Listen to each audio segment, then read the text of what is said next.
is Kevin Cintron. I'm 32 years old. I grew up in the projects in the Bronx. I had a pair of Hot Wheels Toys R Us wreck skates. Threw them on. I didn't even know how to rollerblade, so it was just like a fawn. Just feet all over the place. The way I actually learned was I had to put one skate on and the other just my shoe and just kick off that way. And eventually, I just picked it up, and after that, there was a skate park opened up by where I lived, and I took my skates over there, I dropped in, and it was like a rush. So it's something that I want to keep doing this. I want to do this over and over again.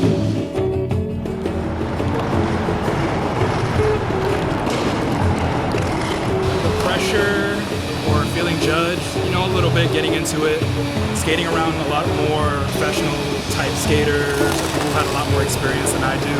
There was a pressure to not look as dorky as I did when I first started. So it was a lot of me being in my head.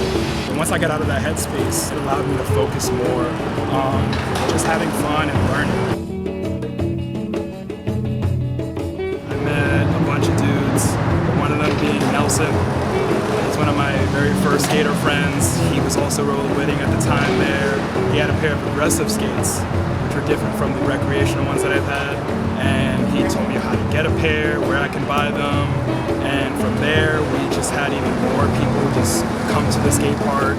Also growing up in the projects, a lot of kids and other friends that I knew around there, they would see me rollerblade a lot. And I did the same for them that Nelson did for me. I showed them how to get some skates. They did. We built a really cool community in that skate park. The friends I've made along the way, the people that I've met, that I'm still cool with to this day, when I started skating with, and that we're still skating to this day. We are on a texting basis, phone call basis. We still hit each other up. One of my boys, Jordan Baez, who I still skate and film with, who runs Ghetto Community, is one of the reasons I still skate.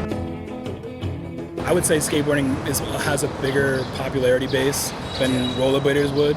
Rollerblading once was in the X Games, and then it just stopped being in the X Games after a while. That's when rollerblading was probably at its peak.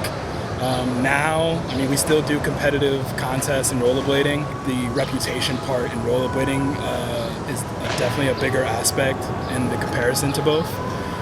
For instance, like I said, we might not make a lot of money in those contests, but we're definitely going to get a lot of respect if we win that thing. So Mike Murder Johnson from the Bronx, definitely a rollerblading legend and a New York rollerblading legend. He's one of my favorites, being that he's from the Bronx, just like me. Sick style, sick skater, African American. Someone definitely I always looked up to and wanted to be like. Next from there would be Alex Nunez, rest in peace. One of the greatest New York rollerbladers of all time.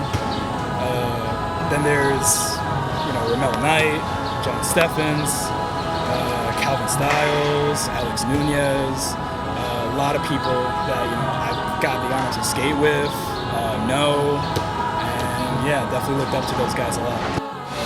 What I tell a younger skater who's getting into it is to have fun. Try not to care so much about the other people around you. Do what makes you happy. Also, very, very important, don't be afraid to fall. If you're gonna be afraid to fall, you're not going to progress that much in skating. You gotta learn how to, take those falls, because they're gonna happen, they're inevitable.